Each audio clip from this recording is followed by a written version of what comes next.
بسم اللہ الرحمن الرحیم۔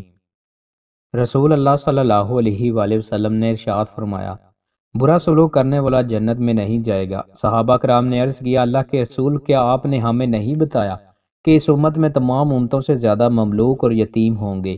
آپ صلی اللہ علیہ وآلہ وسلم نے فرمایا، ہاں، تم ان کی اپنی اولاد کی طرح تکریم کرو اور جو خود کھاؤ وہی انہیں کھلاؤ۔ انہوں نے عرض کیا، ہمیں دنیا میں کون سی چیز فائدہ دے گی؟ آپ صلی اللہ علیہ وآلہ وسلم نے فرمایا، گھوڑا جسے تو تیار رکھے تاکہ تو اس پر اللہ کی راہ میں جہاد کرے، اور مملوک جو تجھے کفایت کرے، جب وہ نماز پڑھے تو وہ تمہارا بھائی ہے۔ رسول اللہ صلی اللہ علیہ وآلہ وسلم نے ارشاد فرمایا، کیا میں تمہیں تمہارے برے لوگوں کے متعلق نہ بتاؤں؟ وہ شخص ہے جو بخل و تکبر کی وجہ سے اکیلا کھاتا ہے، اپنے غلام کو مارتا ہے، اپنے عطیہ اس کے مستحق کو نہیں دیتا۔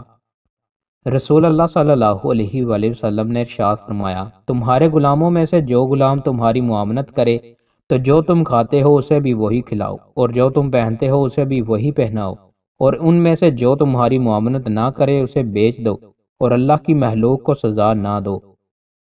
عبداللہ بن عمر رضی اللہ تعالیٰ عنہ بیان کرتے ہیں، ایک آدمی نبی صلی اللہ علیہ وآلہ وسلم کی خدمت میں حاضر ہوا اور اس نے عرض کیا، اللہ کے رسول، ہم خادم کو کتنی بار معاف کریں؟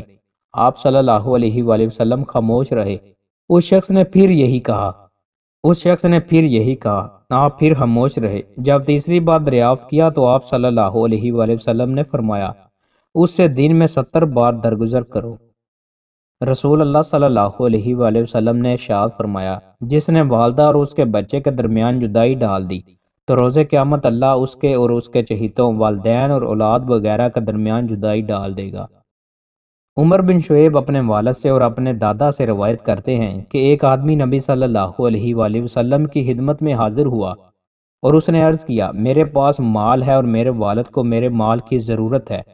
آپ صلی اللہ علیہ وآلہ وسلم نے فرمایا، تم اور تمہارا مال تیرے والد کا ہے، کیونکہ تمہاری اولاد تمہاری بہترین کمائی ہے، تم اپنی اولاد کی کمائی کھاؤ۔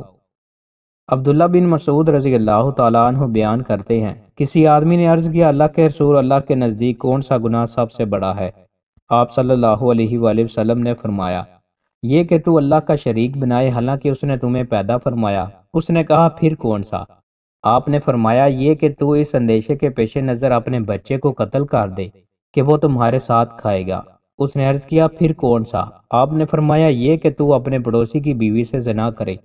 اللہ نے اس مسئلے کی تصدیق میں یہ آیت نازل فرمائی۔ ترجمہ، اور وہ لوگ ہیں جو اللہ کے ساتھ اور معبودوں کو نہیں پکارتے اور جس کے قتل کرنے کو اللہ نے حرام قرار دیا ہے اسے ناحق قتل نہیں کرتے اور نہ ہی وہ زنا کرتے ہیں۔